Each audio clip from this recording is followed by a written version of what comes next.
Welcome to Rock Solid IP, expert strategies for creating real value from your creativity and innovation.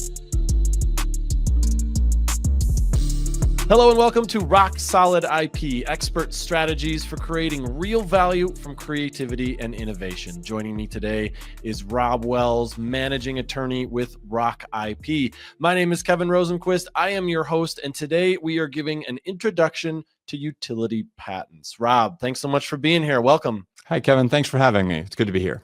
Absolutely. Well, to start, could you explain what a utility patent is and how it differs from other types of patents like design patents or plant patents and the like? Yeah, absolutely. So a utility patent protects how something actually works, what it actually is. It's sort of the Swiss Army knife of the patent world. It's your Edison's light bulb. It is your new invention, the idea, how something actually functions. Compare that to a design patent. In a design patent, it's all about how something looks or feels. It's the ornamental design of a product. So if you remember the patent wars between Apple and Samsung, that had to do with the phone with rounded corners. If you look at an iPhone, they still do have rounded corners. But if you look at a Samsung phone, they have really sharp edges. And that's a result of Apple winning that design patent battle. It had nothing to do with how the phones actually worked. It had to do with how they looked.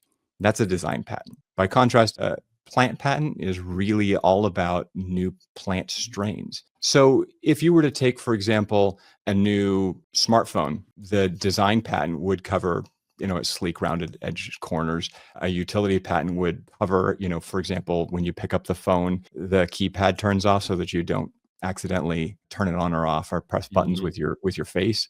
And there's no plant patents in an iPhone. No, definitely not. I was just looking at I have a Pixel, a Google Pixel, and it's rounded. So somehow they got it. Yeah. Is. Yeah, well, Apple hasn't sued Google. So okay. Well, give it time. Yep, give it time. What are some of the common misconceptions that inventors or startup companies have about utility patents when they first sit down and talk to you? Where to start? There's quite a few. First off, you cannot patent just an idea. It doesn't have to be fully fleshed out. You don't have to have every I dotted, every T crossed. You don't have to actually reduce it to practice. So you don't have to have a prototype, but you do need to know the details. So you actually have to have thought through all of the details about how it will actually work. There's some things that you also cannot patent. You cannot patent laws of nature. So don't try to patent gravity. It won't work. And you can't patent something that's impossible. So it's actually not really feasible to patent that perpetual motion machine you've been dreaming of. But aside from that, there's a lot that you can patent. What about Taco Tuesday? Can I patent that? Yeah, no, now you're headed into the trademark territory or the copyright, not patents. Yeah. I thought that was really funny. Oh yeah, that's right. It was a trademark or yeah. Was it LeBron James who tried to do that? Somebody like that. Yeah. I don't even remember anymore. What are some of the key indicators that suggest a company's innovation or product might be eligible for a utility patent? I have a lot of clients and inventors who don't even ask that question. Instead, they just tell me, it's really not that great. I haven't done anything amazing. All that I've done is, the answer was obvious. It was pretty easy to come up with. And more often than not, that is the wrong approach. My response to them is, look, what you created is something elegant. It's not just simple. It's elegantly simple, possibly. If your invention is novel, if it's useful and non-obvious, then it's probably patentable. You can think of this as a litmus test. Does it solve a problem in a novel way, in a new way? If the answer to that is yes, then you can probably get a patent on it. If the answer is, well, I stuck an LCD screen on a toaster oven, probably not. You're ruining all my good ideas, by the way, so far, Rob, on this show. I'm sure you've got more in there. All right. Well, more for you to ruin. Is that what you're saying? Oh, I hope not. No, we'll find the thing that we're going to patent for you. All right, cool. By the end of the show, I expect to have a patent idea. That sounds great. How do you approach the development of an effective intellectual property strategy for a company, particularly one that's looking to secure utility patents? That's a great question. So at Rock IP, we focus on making sure that our patent strategy, the strategy that we use to help protect your ideas, aligns with your business goals. There's a lot of different ways to get a patent. There's a lot of different ways to prosecute a patent. So one of the questions that we'll ask you is what is it that you're trying to accomplish with the patent? If what you're trying to do is scoreboard, you want to make sure that you're showing investors and the public that you have patents, that's easy. We can do that. But if what you really want to do is protect your market share or protect some key piece of technology that you've created, then what we'll do is actually get down to brass tacks with you. We'll ask you a lot of questions. We'll collect an invention disclosure from you and get all of the facts. And then we'll draft a patent application. We'll give you that patent application back. And one of the questions that we'll ask you as you read through the claims is there a way that you can think of to design around it or to do it without practicing every single step that we've got listed in the claims? If your answer to that is yes, then I still have more work to do. And so we'll go back to the drawing board and come up with a better set of claims that actually captures what your invention is and doesn't leave room for design around. Can you walk us through that utility patent application process for kind of from the initial idea to the final approval? Sure. The patent process always begins with an invention disclosure. We've got questionnaires, or we can just sit down and have a conversation and an invention capture interview, if you will, where we'll just go ahead and ask you to describe it to us. I'm a bit of a fact gatherer, so don't be surprised if I ask you questions that you haven't even thought of yet. Different ways that it might work, different things that could possibly work, other problems that you might encounter, and maybe you'll invent something new based on that. Once we have that invention disclosure, we go to the drawing board. So we'll spend however much time we really need, depending on the complexity of the technology, to go ahead and draft up a patent application. A patent application is composed of several different parts.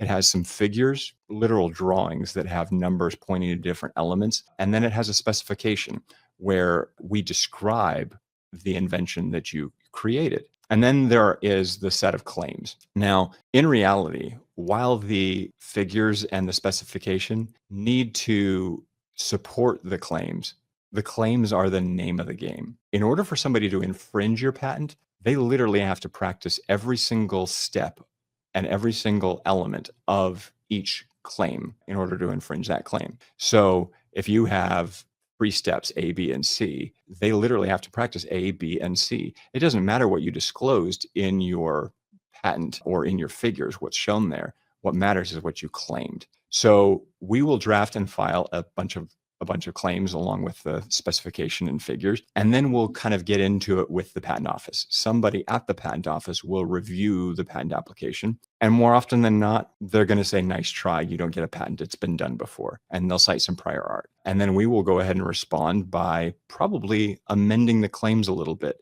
to try to narrow the scope. Pro tip, it's actually not a good thing to get an allowance right away. You actually want to get a rejection or two.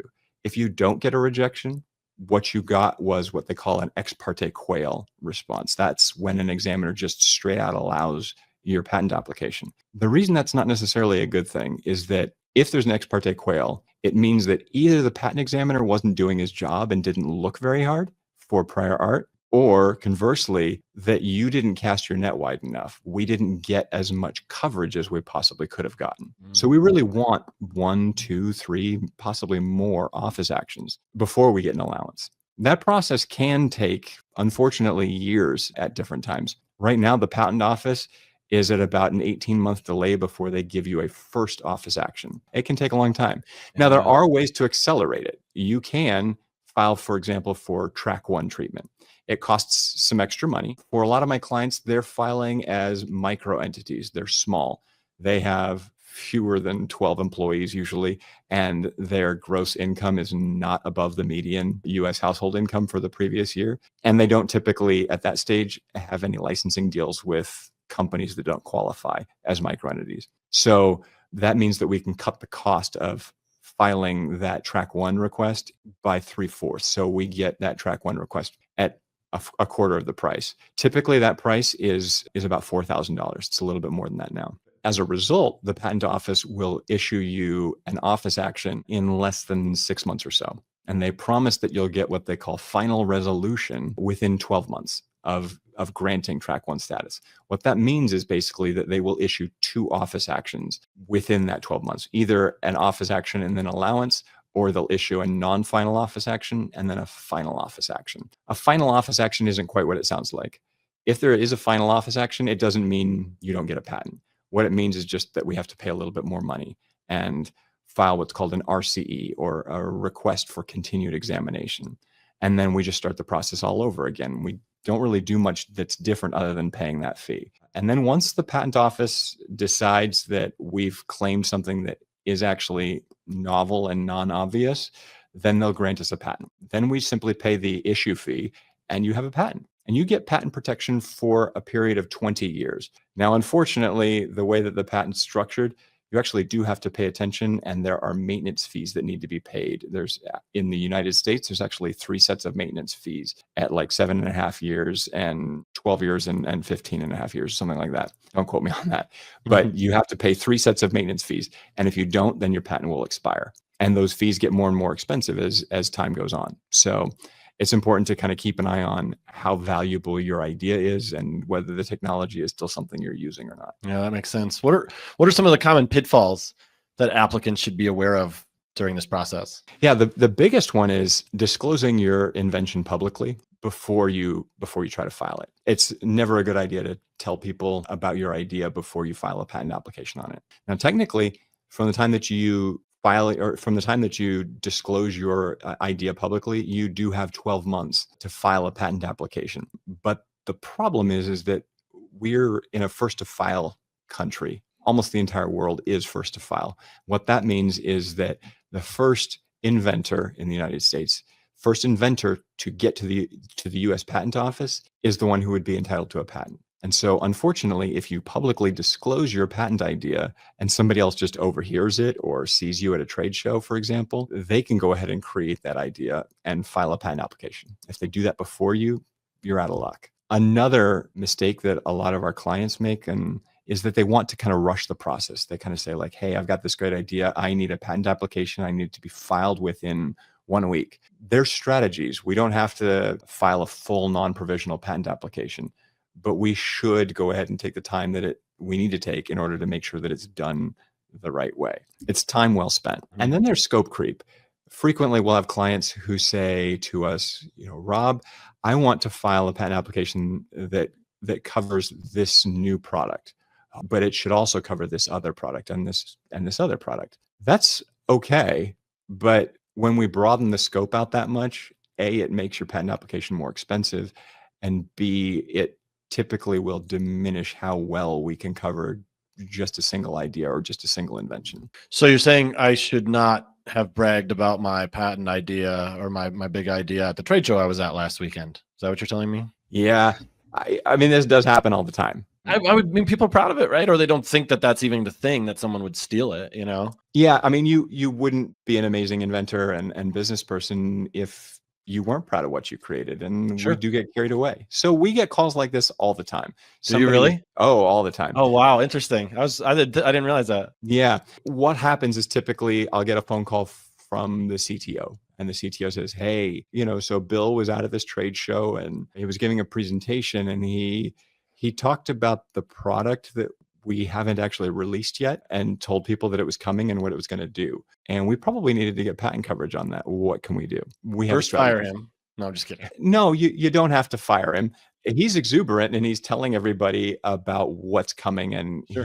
he's bought into the product. Instead, what you need to do is establish a policy in your company that says, hey, if that ever happens, first thing you do is pick up the phone and call Rob. Call our IP attorney and just tell him everything. Tell him what you disclosed, and then we will all work together. We're going to just provide Rob with everything we have on this patentable idea, this idea that we think might be patentable. And you just send us everything you've got, and we will file what I affectionately like to call a rapid provisional. This is a provisional patent application where what we do is we'll take your code, as buggy as it might be. We'll take the drawing that you made on the back of a napkin. We'll take your whiteboard drawings. We'll take photographs. We'll take, images of prototypes, whatever you've got, all of it. And we will put it all together and we'll file it as a provisional patent application. Now, a provisional patent application needs to be followed up with a non-provisional patent application if you actually want a patent on the thing that you disclosed. And you only get 12 months from the time you file the provisional patent application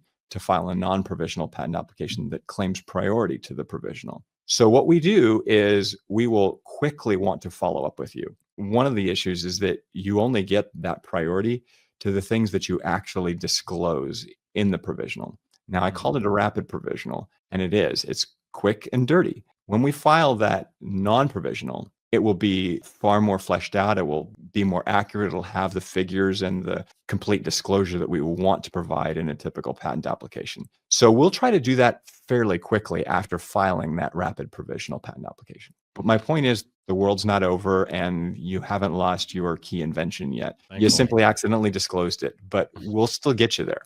All right. Well, that's a relief. So the I get what the provisional is. So what is the non-provisional then? It just basically is the more official one. Is that kind of what it is? Yeah. So you can think of a provisional patent application as kind of a save the date.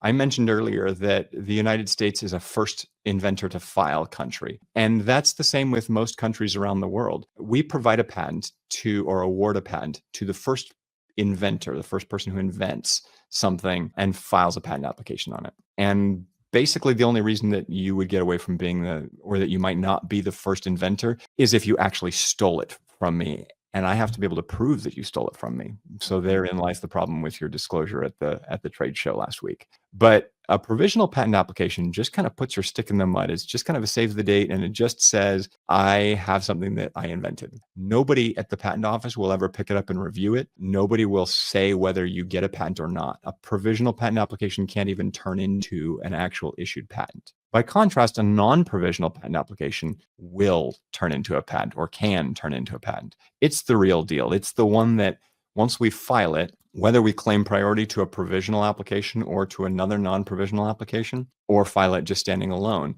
it then gets picked up and an examiner at the USPTO gets assigned to it.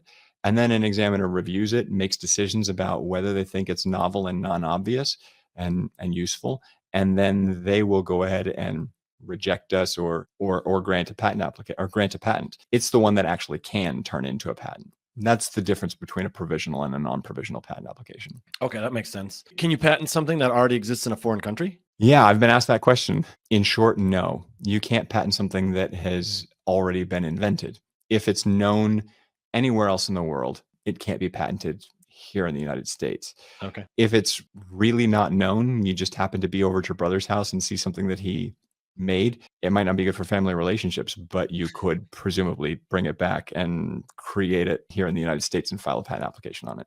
Depends on how well known it is. And how close you are with your brother. How much you love your brother is important. Yeah. Why do so many patents seem nearly or completely identical? So it's a feature and not a bug. First, let's talk about continuing patent applications and divisionals.